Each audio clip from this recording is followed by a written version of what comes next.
All right, we are live. Live on YouTube. Looking good there. All right, cool. So we'll just go ahead and start record here. And let's do this. All right, so hello everyone out there on the YouTube live. We are here with Mr. Ryan Orr of Ticor Title, and we're going to hold a little interview style video of exactly what is title insurance. So for those of you that are tuning in live on YouTube, feel free to type up some questions there, and if we get to seeing your questions while we're filming here, we'll try to answer them live. Absolutely. Without further ado, Mr. Ryan Orr, thank you for being here. It's good to be here. Yes, appreciate your time. So to get it kicked off here, wanted to just kind of go over a little bit of background on yourself and basically what you did before title insurance and how you got into the title business. Well, it goes back a little ways. I've been in the business since 2002. Got started basically by dumb luck, to be honest. I was working for Enterprise Rent-A-Car after I graduated from college at the University of Laverne, and I had done a couple transactions and with the same escrow officer. And I think it's like many great things happen, they happen by relationships. Right. And they happen by being able to connect with people. And so I got an opportunity because an entire sales force literally had left and gone to another company. And so was able to see another opportunity. And when I got into the business, it didn't take long to start succeeding within the business. I quickly started learning that sales is the highest paid hard work and the lowest paid easy work. And I think that the thing that attracted me to it the most is the fact that nobody could tell us what we're worth at the end of the day. Right. That our efforts and our actions and our heart will shine through in any kind of sales position. And we just got to put the reps in each and every day, try to help others. Yeah, absolutely. I love that. So the transition from what you were doing, you said enterprise, right? Oh yeah, yeah. The transition from that to title, was it smooth, kind of the same feel, or was it a completely different thing to where you were just kind of going in fresh and not doing anything? It's completely different. There's really no comparisons. I mean, when I got involved with Enterprise Rent-A-Car, it was fun out of college, but it's totally different. You're locked into a specific salary. We're told that this is what you're supposed to do, and this is how much you can potentially make. Mm-hmm. And I think in any form of sales, this being one of them, it was one of those things where I knew that I was going to make more money each month based on this new opportunity. And even if I didn't like it, I'd still have an out. I'd still have an opportunity to find something else. I found myself locked into that schedule. What I did put to use is the fact that when I was at Enterprise, we had to run our own P&Ls, we had to manage our people and our time. And so some of the leadership skills that I learned through college and then transitioned into Enterprise really came in handy in this part of our industry, because we have to be dedicated, we have to be disciplined, and when we put those hours in each day and learn, continue to grow, that the good stuff follows through. Yeah, so when you were mentioning dedication, it's not a 9-to-5 salary type job where you're getting paid even on a sick day, right? Well, we don't really have sick days, we don't have lunchtime, we don't really have those items. Right. With freedom and flexibility comes a ton of responsibility. So be it selling real estate or doing loans or anything in the sales field, you're on call pretty much 24/7. Right. And that's one of the things it's a blessing and it's a curse. The reason it's a blessing is because so many people refuse to put the effort in, refuse to do the follow-up, refuse to continue to know and grow and learn. And in this industry, you absolutely have to be committed to that. Yes, absolutely. So, yeah, there's no just getting by, right? It's hard work, it's dedication, it's, at the end of the day, it's a hustle. It is. Yeah. My favorite saying when people talk about it is that sales is the highest paid hard work or the lowest paid easy work. Yeah. You choose your paycheck at the end of the day. Yep, absolutely. Love it. Okay, 1 second, let me fix something real quick here. Sorry for those on live. We're gonna cut this. Crazy random question. Yeah. Do you want me looking at the camera or looking at you? Both. Okay. Yeah.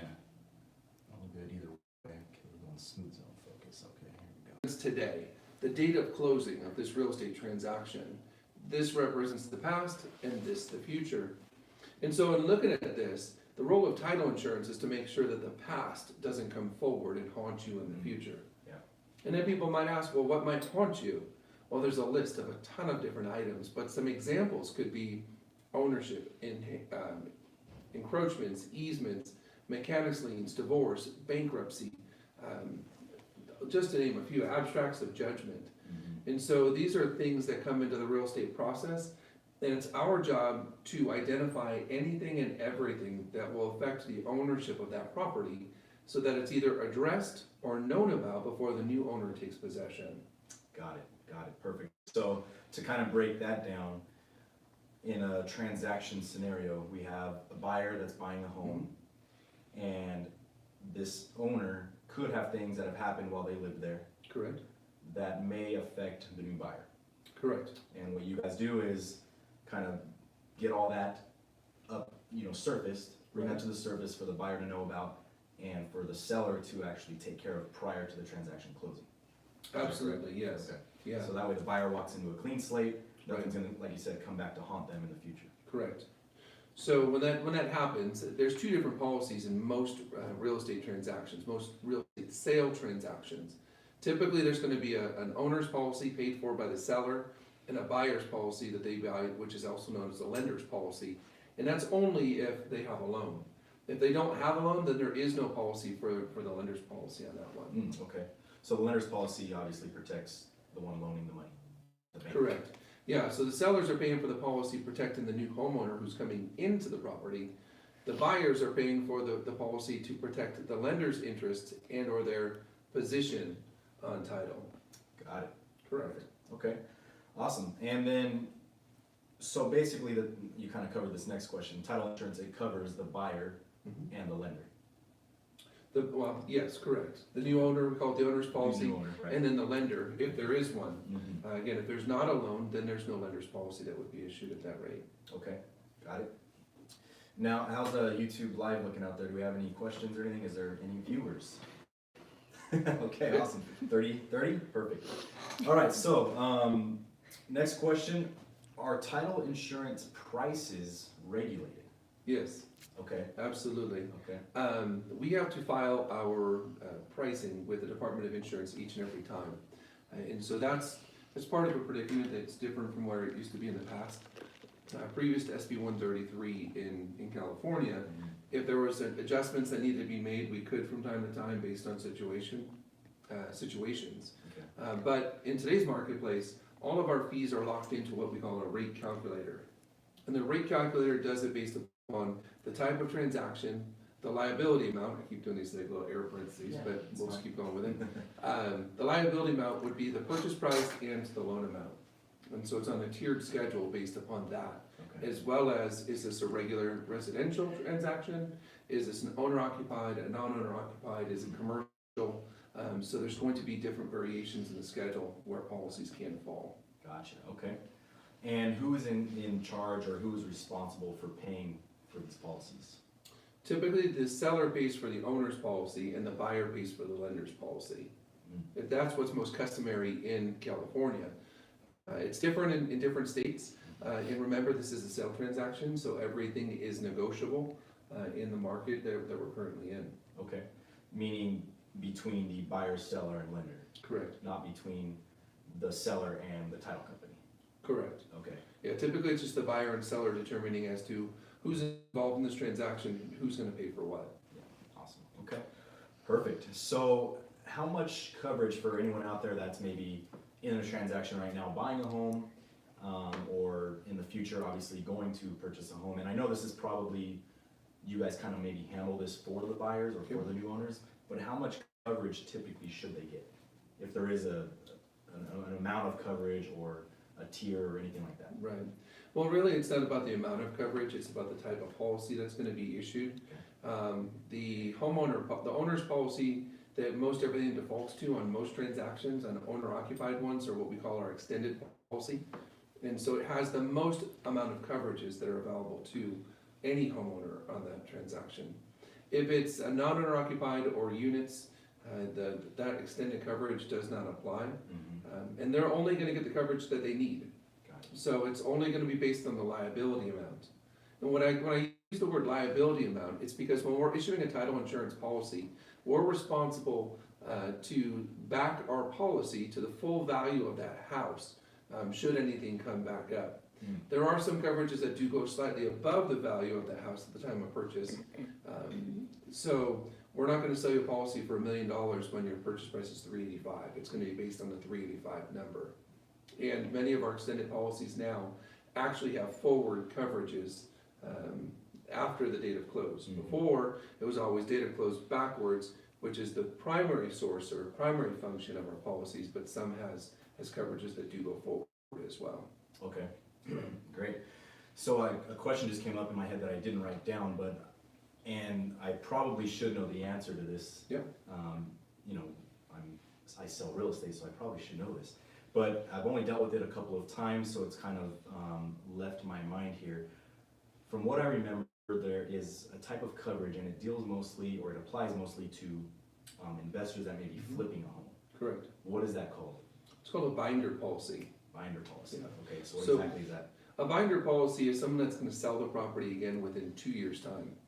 Okay. And when they sell it within the 2 years, all they pay is the difference between the policy when they bought it and what the policy should be when they're going to sell it. So let's say, for example, they're buying the property and the title policy is $1,300. Then 6 months, a year later, whenever they finish a rehab or whatever the situation is, they would pay the difference. So now let's say, for example, the new policy is going to be $1,500. Instead of paying the full $1,500, all they'll pay is the $200 difference. Okay. In order to get this, on the buy side, they're gonna pay 10% more on the owner's policy. So if it was $1,300 to start, in addition to the lender's policy that they're getting, they're also gonna pay $130 additional. Got it, okay. So- And that difference is because obviously if someone's selling within the next 2 years, most of the time it's for a profit and that price is gonna be higher. Correct, yeah, so you pay a little bit more upfront, but if you're going to sell the property within 2 years, it makes absolute sense to get the binder on it, for sure. Absolutely. Okay, and then if, worst case scenario, the market does come down within that 2 years, they're paying less or probably no? Yeah, they probably would have no policy at all, no, not policy, but no premium No due. premium due, okay. Correct, yeah. Perfect, covers that. So we covered who pays for the real estate, or for the insurance in a real estate transaction. Now, is title insurance required in a California real estate transaction? That's a great question. A lot of times the way I like to word this question is it required by law? Okay. And the answer is no, it is not required by law in order to have title insurance. However, that also being said, if anybody is getting an institutionalized loan, it could be a hard money lender, it could be a bank, it could be a broker, I don't care who the lender is. If there's a lender involved, I don't know any of them that will issue that loan without title insurance. Right. So if you're going to buy a property cash, you now become the underwriter of that transaction, so you can determine for you what's your acceptable level of risk and which items are you willing to allow to stay on that property after the close. And in some cases it may make sense, but in most cases, if the top investors in the world are not gonna do it without it, why would you wanna go it alone yourself? Yeah, absolutely. So, So then at that point, if the new owner decides not to get a title insurance policy, they most of the time are aware of what is on title and they're making the decision to say it's okay, we don't want it. I mean, the buyer, The right? buyer, yeah. The seller would typically pay for it, but the Right. buyer, if they're paying cash, or the lender, which I've never heard of, would allow it without it, Yeah. then they can do what they want to do. Their own responsibility for whatever may happen in the future. You know, it's a challenge, just because I think it comes up the most when you have someone transferring it from family members, and they're like, oh, I'm just gonna sell this over. And then 10 years later, 15 years later, you're going to do something, or you wanna get a loan on that property, or you're going to sell it. And it's a pay me now or pay me later kind of thing, because all of those things that were on that property that are still there are gonna need to be resolved. And so, if you don't get those things addressed at the time of taking ownership, you're just kicking the can down the road, unfortunately. So, we call those uninsured deeds or uninsured deed transactions that come up in the process. Okay. So, Awesome. Now, what has been let's say, the most interesting scenario you've seen as far as something that's on title? I mean, if you can think of one, maybe two scenarios where it's been a challenge to either remove it or just something that you never have seen on a title report before that you actually did see in this case. Well, there's two or three things. There's a lot of different items that can reflect on a prelim. But there's some of the stuff you don't see on the property itself. You see, there's two ways that liens attached to a property. One is physically to the property, and two is personally to that property. Right. So we may not know all the deeds and the injustices of the person themselves, but there can be all kinds of things that attach to a person's name and social security number as well. And we use a document called the Statement of Information to run the person's name and social security number. And a lot of borrowers or clients don't really like to fill this form out because it's kind of intrusive. I mean, it asks name, date of birth, driver's license number, social security number, residences, employment places. And the more common the name, the more this is really needed in the transaction. Right. And with proactive agents like yourself, getting these things in early avoids the last minute hiccups on the transaction. Because 9 times out of 10, when we're seeing transactions have hiccups at the end of it, it's because that statement of identity was turned in 3 days before escrow and the person had a child support lien. And even though it was current or the kids are 25 years old, I mean, that's a real big one that can come up. Oh my gosh, all my kids are 25, 30 and 35. I haven't paid child support in 8, 10, 15 years. And so it's a common occurrence, but doesn't always come up unless we have a statement of identity in. And so when it comes down to child support or alimony, it's one of those things that has to physically be removed. Even if you stop paying, it's not done because we don't know about arrearages. It was the person consistent? Did they pay all their back stuff on it?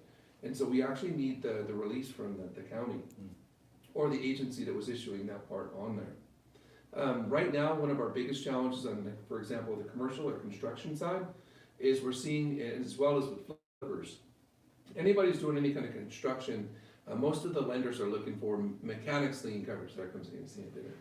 Mechanics lien, mechanics lien coverage. So before the file can close, the lender asks for mechanics lien coverage. And this is some things people do and don't know. Construction cannot start before the policy or the loan is issued, before that commencement date of the closing. Okay.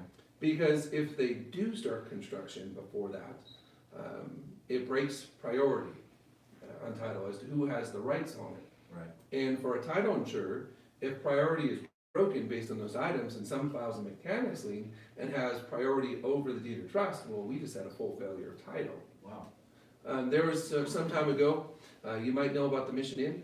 There's a local title insurance company, we'll allow them to remain nameless at this one. There were several contractors that were trying to bring the Mission Inn back to life. Okay.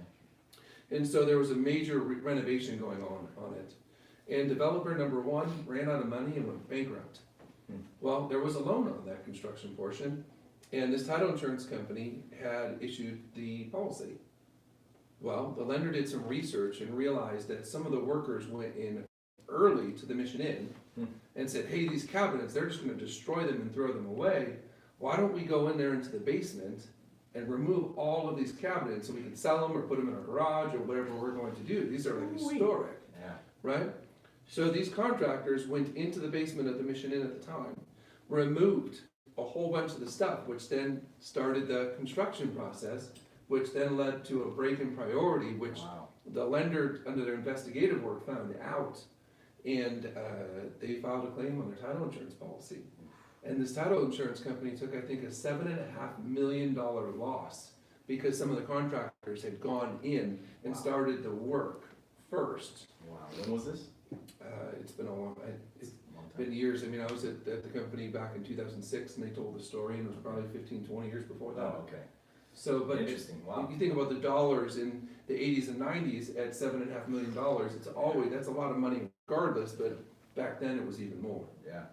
So. Wow. Interesting. So the title companies end up swallowing a lot of money based on things that are kind of out of their control at times. Right. We don't take losses on every file, or at least that's our goal. We wouldn't be in business if we did. Right. But when we do take losses, they're typically pretty significant. Mm-hmm. And even when we take a loss on a file, when we're right, it still costs quite a bit of money to defend ourselves in the case and what's going on. Yeah. And so I want to say an average title policy in today's market on the seller side is somewhere between $1,400 and $1,500 on the listing or the seller side. Mm-hmm. On the buy side, the average is somewhere between $500 and $700 for the policy. 99% of the time, the seller and the buyer use the same title company because it's a huge discount to use the same company. They pay about a third the price on the buy side that they would if they tried to do it separate from the owner's policy. Okay, good to know. Yeah. Good to know. Oh, in regards to the whole case with the Brakeman priority, where is that coming up into play right now? It's heavily coming into play with investors. There's quite a few hard money lenders and others Mm-hmm. that are doing construction financing and they're doing rehab financing.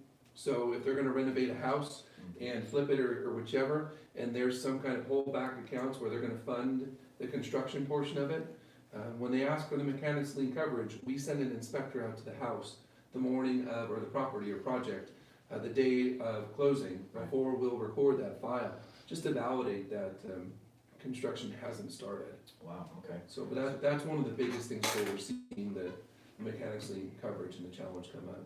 So that's not just with new builds, it's with rehabs, flips, all that kind of Has stuff? to do with construction loan. Any construction loan? Yeah, construction loan where, for example, in this case, where the bank or the lender is asking for mechanics lien coverage specifically. Got it. Yeah. Okay.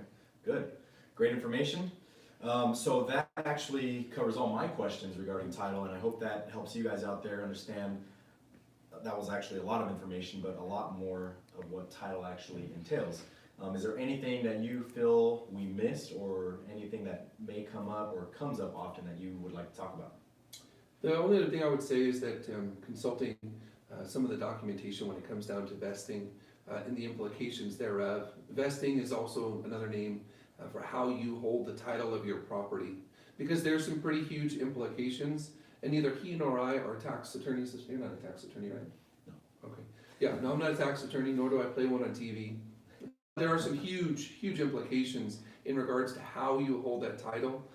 The two biggest one are how you can split the property and what happens on death.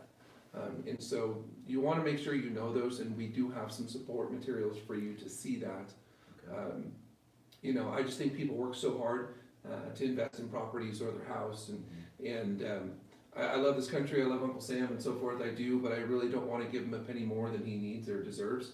And so I'd rather have that stuff to go to my family and not necessarily for taxes and or because I didn't plan accordingly. Right. So be it with right of survivorship or holding a property in a trust is heavily advised just because it avoids future confrontations, and should the unexpected happen, you're prepared in your family without having to go through courts or conservatorships or probate situations can address those things. Yeah. So estate planning, knowing your vesting, what is the difference, is how you can do it for both taxes as well as for inheritance should something happen to one of the owners of a property. Okay, good. Speaking of that, vesting, let's Yeah. do a quick rundown of how they should take their vesting when purchasing a home. Or not how they should, because obviously every situation is different, but the different types of vesting that they can hold title. You know, there's 5 or 6 different ways. There's tenancy in common, there's community property, which is reserved for married peoples. There's tenants in common, joint tenancy, community property. Those are the 3. Tenants in common, I think I'm repeating the same ones. Yeah. I gotta look at my cheat sheet. Those are the 3 main ones. There's not one that's gonna be specific, that's the best. It's gonna be what's the best for your scenario. Right. If it's husband and wife, you know, I like the idea of joint tenancy. I really do, because it has inherently right of survivorship, meaning that the property transfers to the surviving person on title. But as I've been learning, and life does change, and family matters do come into play. Right.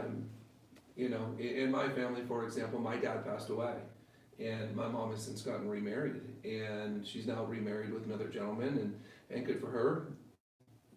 Go mom. But at the same time, if there was a family property that was there, and she goes joint tenancy, and something happens to her, hers and my father's potential estate then goes to this gentleman has been in the picture for a year. I mean, things you just wouldn't necessarily think about up front. You might want a different strategy as to what it is, and that might be the way you want it to go, but these are some of the things we don't necessarily think about if the situations don't come up. Got it. So it all comes down to estate planning, and I personally believe that holding properties, if you can and or can't afford it, and if you need referrals on those, some people we work with all the time for estate plans. Yeah. When you get family and you get money involved, it's amazing how ugly people can get at times. And if you have an estate plan, at the end of the day, it literally will itemize out what's supposed to happen in each step of the game.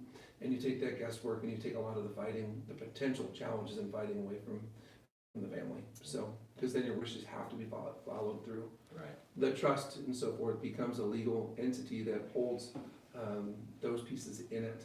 And there's specific instructions for each. Right. So whatever your wishes are, nobody can guess at that point because it's all detailed out as to what's supposed to happen. Documented and plain as Plain as day. plain as day. Yeah. Plain as day. All right, awesome. So that that explains a lot, and definitely appreciate it. Appreciate your time. Hopefully this helps all of you guys out there. YouTube Live, and this video will also be posted on my YouTube channel. And I can send it over to Ryan as well, post it on his YouTube channel. So speaking of that, how can everybody out there find you, Ryan Orr with Ticor Title? That's right. So you can find me on any of the social medias really just by searching my name, Ryan J. Orr. And the website's teamtitleguy.com. So teamtitleguy.com. Teamtitleguy.com. And you also have a YouTube channel? We do, under my name, Ryan J. O-R-R. Ryan J. Orr. We'll post the links below. And yeah, thank you guys for all watching. Ryan, thanks again for stopping by. Much appreciate your time. So, If you guys have any questions, YouTube Live, or if you're watching this video on the replay, post your questions in the comments. We'll get them answered as soon as we can. And we will also post links in the description below to Ryan's social media accounts, his YouTube channel as well. And with that being said, we'd like to wrap this up, and thank you guys for tuning in and watching. This is actually the first episode of our What Is series. What is? Congratulations, you're the Thank you. first interview for What Is, and in today's episode, we're talking about what is title insurance. So, it is. anything last to say? Title insurance is what it is. It is what it is. Leave it at that.